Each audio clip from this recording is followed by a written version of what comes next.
اب بھی باوجود بعض اوقات مشکل حالات میں ہونے کے وہ غلط طرف نہیں جاتے. میری اس دوست کے بچے یہ تربیت ہے گھر کے اندر جو دیکھتے ہیں وہ, اور بچوں کی ذہنی جو ساخت ہے وہ اس ڈائریکشن میں جاتی ہے کہ غلط بات ہی نہیں سوچنا. ٹھیک. تو آپ کے ایک پروگرام میں یہ عرض کر رہا تھا کہ معاملہ فزیکل ڈس آنیسٹی کا نہیں ہے, مسئلہ ہے انٹلیکچوئل ڈس آنیسٹی کا. جی. کہ ہمیں جو چیز روکے گی وہ ہماری انٹلیکچوئل آنیسٹی ہے. وہ اگر ہم نے ڈیولپ کر لی اپنے بچوں میں تو پھر ان کی نیت کبھی نہیں بگڑتی. اور انسان کے اعمال کا دار و مدار ہے ہی سوچ پر, کہ پہلے ہم سوچتے ہیں, ارادہ یا نیت کرتے ہیں, اس کے بعد وہ فعل ہم سے سرزد ہوتا ہے. تو اگر برا خیال ہی نہیں آتا دماغ میں, بری سوچ آتی ہی نہیں ہے, تو نہ ہم نیت بری کریں گے, نہ ارادہ برا بنائیں گے, اور نہ ہمارے ہاتھ سے برے افعال سرزد ہوں گے. اس میں یہ فرمائیے کہ جب سب کچھ ایک طرح سے پروگرامڈ ہے, ہم نے کیا کرنا ہے, ہم نے کہاں جانا ہے, یہ اللہ تعالیٰ کے احکامات کے تحت لکھ دیا گیا ہے, تو پھر اس میں نیت والا سوال کہاں سے مطلب وہ آ جائے گا کہ میں نیت کروں یا نہ کروں, ہونا تو وہی ہے جو ہونا ہے میرے ساتھ. تو پھر کچھ عجیب سی بات نہیں لگتی ذرا؟ رؤف صاحب, شاید یہ چیزوں کو ہم اس انداز میں سمجھ نہیں پا رہے آج کل. پہلے تو سمجھتے تھے ہم. مختلف فیکٹرز نے ہماری سوچ کو گہنا دیا ہے. رب تعالیٰ نے انسان کو اپنا خلیفہ بنایا ہے زمین پر, اور رب تعالیٰ قادر مطلق ہے اور مالک کل ہے. قادر مطلق بھی ہے جی, اور مالک کل بھی ہے. اب یہ ممکن ہی نہیں ہے کہ ایک قادر مطلق کا خلیفہ اور نائب وہ بے اختیار ہو. تو رب تعالیٰ نے ہمیں دنیا میں کچھ اختیارات دے کر بھیجا ہے بطور اپنے نائب کے. ایک تو ہمیں سوچ کی آزادی عطا فرما دی ہے, دوسرا فعل کی آزادی عطا فرمائی ہے ہمیں. اگر میں یہ سوچوں کہ میں نے یہ فلاور واز خوبصورت ہے, یہ چوری کرنا ہے, کوئی فرشتہ مجھے نہیں روکے گا کہ یہ نہ سوچو. روکے گا تو میرا ضمیر روکے گا یا میری تربیت مجھے روکے گی, اور جاتے ہوئے اٹھا کے لے جاؤں تب بھی فرشتہ مجھے نہیں روکے گا. یہ آزادی دی ہے رب نے, اور انسان کو ایک حد تک, میں یہ رپیٹ کر دوں کہ ایک حد تک اختیار دیے ہیں اللہ تعالیٰ نے. ویٹو پاور اسی کے پاس ہے, حتمی اختیار رب ہی کیا ہے سارا. اسی لیے جہاں چاہتا ہے وہ انسان کو روک لیتا ہے. اور اس کا ایک ثبوت یہ ہے کہ کل کو روز حساب ہم سے پورا حساب کتاب کر لیا جائے گا کہ ہم دنیا میں کیا کرتے رہے. تو اکاؤنٹیبلٹی وہیں ہوتی ہے جہاں اختیار ہوتا ہے. بغیر اختیار کے کہیں کوئی اکاؤنٹیبلٹی نہیں ہے. اسی لیے رب تعالیٰ نے پیرامیٹر ضرور سیٹ کر دیے ہمارے کہ یہ حدود ہیں تمہاری, ان حدود کے اندر رہتے ہوئے اس ڈھب سے زندگی گزارو جو انداز میں نے تم کو دیا ہے آپ صلی اللہ علیہ وسلم کے ذریعے سے. اب اگر ہم اس ڈھب سے ہٹتے ہیں تو اس کی پوچھ گچھ ہو جائے گی ہم سے، اس کی سزا بھی مل جائے گی. ہم پیرامیٹرز کو اوور سٹیپ کر جاتے ہیں تو اس کی بھی سزا ملے گی، اس دنیا میں بھی اور آخرت میں بھی، اور سزا ضرور ملے گی، ہم سے حساب کتاب ہو جائے گا. تو یہ کہنا شاید زیادہ درست نہ ہو کہ ہم پروگرامڈ ہیں. پروگرامڈ فرشتے ہیں، ان کو جو رب تعالیٰ کا حکم ہوگا وہ خاموشی سے اس کو بجا لائیں گے، وہ ڈیویٹ نہیں کریں گے وہاں سے. تو اختیار انسان کو ایک حد تک دیا گیا ہے، تو کلی اختیار بہرحال رب کا ہے، آخری حتمی اختیار، اور وہ ویٹو پاور بھی اس کے پاس ہے. جہاں وہ دیکھتا ہے کہ انسان ایک حد سے آگے جانے لگا ہے، وہ ویٹو پاور یوز کرتا ہے اور وہیں پہ اسے روک لیتا ہے. اگر آپ اجازت دیجیے ایک چھوٹی سی بریک لے لیں یہاں پہ. اجازت دیجیے بریک کے لیے، بریک کے بعد واپس آتے ہیں.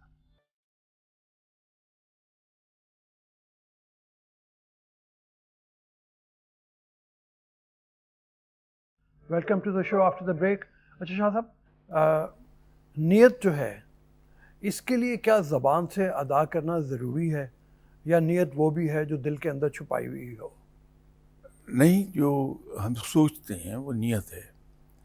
اگر میں یہ دل میں سوچتا ہوں کہ مجھے یہ کام کرنا ہے اور میں ارادہ کر لیتا ہوں کرنا ہے، تو یہ نیت کر لی میں نے. تو زبان سے کہوں یا نہ کہوں، نیت میں نے بہرحال کر لی. تو اپنی سوچ پر ہمیں قدغن لگانی پڑے گی، اور قدغن جو ہے وہ ایک ہی صورت میں ہے کہ جہاں میں غلط سوچتا ہوں میں اپنے آپ کو سنپ کروں کہ یہ اللہ کو پسند نہیں ہے، میں یہ کام نہیں کروں گا، یہ آپ صلی اللہ علیہ وسلم کی سنت کے مطابق نہیں ہے، میں نہیں کروں گا، یہ صحابہ کرام نے یہ نہیں کیا، میں نہیں کروں گا. یہ تو جب میں یہ قدغن لگانے لگتا ہوں تو اب میری کریکشن ہوتی رہتی ہے، تو میں بری سوچوں سے دور رہتا ہوں. ہم عام انسان جو ہیں وہ اس فرق کو جان نہیں پاتے. ہمیں کسی نے گالی دی اور اس نے کہا کہ میری نیت یہ نہیں تھی، بس میں جذبات میں آ کے یہ کہہ گیا، تو ہم تو نہیں جانتے کہ اس کی نیت تھی یا نہیں تھی. یہ خرابی صرف انسانوں لیول پہ ہی ہوتی ہے. دیکھیے، بات یہ ہے کہ مجھے ایک دعویٰ ہے کہ میں آپ صلی اللہ علیہ وآلہ وسلم کا امتی ہوں. تو میں جس ہستی صلی اللہ علیہ وسلم کا امتی ہوں، آپ صلی اللہ علیہ وسلم نے کسی کی ایسی بات کے جواب میں کبھی ریئیکٹ نہیں کیا ہے، معاف کر دیا. تو آپ صلی اللہ علیہ وسلم کی ہستی تو اللہ کے بعد سب سے بڑی ہستی ہے جی. تو وہاں یہ رویہ تھا، تو میں بحیثیت امتی کی کیا مسکرا کے خاموش نہیں ہو سکتا؟ اگر میں یہ یاد رکھوں ہر وقت کہ میں آپ صلی اللہ علیہ وسلم کا امتی ہوں اور مجھے سنت کو فالو کرنا ہے، اس کی اتباع کرنی ہے، تو میں ایسی تمام چیزوں سے بچ جاؤں گا. اب اس میں 2-3 ارشادات آپ کے ہیں. ایک تو یہ کہ میں تمام چیزوں سے بچ جاؤں گا اگر میں رسول اکرم صلی اللہ علیہ وسلم کے فرمودات کو ذہن میں رکھوں. اور ایک آپ نے ارشاد فرمایا تھوڑی دیر پہلے کہ اگر میرے ذہن میں خیالات آئیں غلط تو مجھے ان سے بچنا چاہیے. تو ایز اے بزرگ، ایز اے صوفی، آپ کیا ایڈوائز کریں گے؟ خیالات تو ہر آدمی کو آتے ہیں، ایون نماز پڑھتے ہوئے بھی خیال آ رہا ہوتا ہے کوئی نہ کوئی، کہ اس کی کنسنٹریشن کے لیے کیا کیا جائے، پھر کس طریقے سے بچا جائے ان خیالات سے؟ دیکھیے، یہ دونوں مختلف چیزیں ہیں جو آپ فرما رہے ہیں، اور یہ بات آگے کیری کرنے سے پہلے میں عرض کر دوں کہ نہ میں صوفی ہوں نہ میں کوئی بزرگ ہوں. حقیقت یہ ہے، اور یہ پوری سچائی سے میں عرض کر رہا ہوں، میرا خیال ہے کہ میں دنیا کا سب سے گناہ گار ترین انسان ہوں. تو ہم وہ بات کر رہے تھے کہ یہ خیالات دونوں ذرا مختلف ہیں. جو نماز میں خیالات آتے ہیں بلکہ آتے کیا ہیں، وہ ان کا ایک ریلا آتا ہے. اس کے لیے تو بڑا آسان سا کام ہے. اگر ہم تنہا، فرض تو ہم مسجد میں پڑھتے ہیں، لیکن باقی نماز ہم گھر پہ ادا کرتے ہیں، تنہائی میں کرتے ہیں. تو جو ہم پڑھ رہے ہیں اس کو بڑبڑانے کے انداز میں پڑھ لیں اور اپنی آواز کو خود سنیں، تو یہ خیالات آنے بند ہو جائیں گے کہ ہماری توجہ سننے پہ چلی جائے گی جو ہم پڑھ رہے ہیں. دوسری بات یہ ہے کہ جب ہم کھڑے ہیں تو اپنے داہنے پاؤں کے انگوٹھے کے ناخن کو بغور دیکھتے رہیں. اچھا. تو اس سے خیالات کافی حد تک رک جائیں گے. لیکن وہ جو دوسری قسم ہے خیالات کی، وہ نفس کو کنٹرول کرنا پڑتا ہے. نفس ہمیں اکساتا ہے ان تمام چیزوں پر جو ہمیں نہیں کرنی چاہیے بحیثیت انسان کے، بحیثیت مسلمان کے. میں نے تو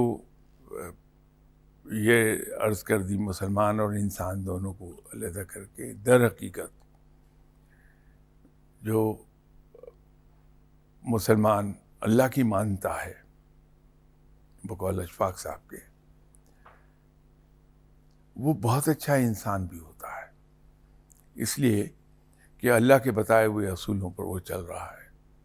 نہایت اعلیٰ انسان ہوگا، بڑا لویبل پرسنالٹی. تو ان خیالات کو ہم ختم کر سکتے ہیں اپنے نفس کو سنپ کر کے، اپنے نفس کی مخالفت کر کے.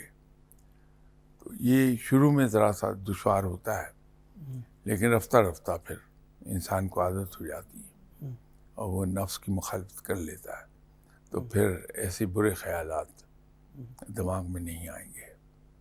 ایک سوال ہے میرے پاس کسی کا بھیجا ہوا، اور وہ یہ ہے کہ بعض لوگ ساری زندگی نیگیٹو کاموں میں لگے رہتے ہیں، ان کی نیت بھی نیگیٹو ہوتی ہے. اس شخص کی ماڈرن سائنس کے مطابق نفسیاتی الجھنیں ہیں جو اس کو اس طرح کے کام پہ اکساتی ہیں، جس کی وجہ سے اسے غلطیاں ہوتی ہیں. تو کیا ان نفسیاتی الجھنوں کے باوجود اس کو سزا ملے گی؟ وہ کیا کرے؟ مطلب اس کی تو نفسیات اس طرح کی ہے.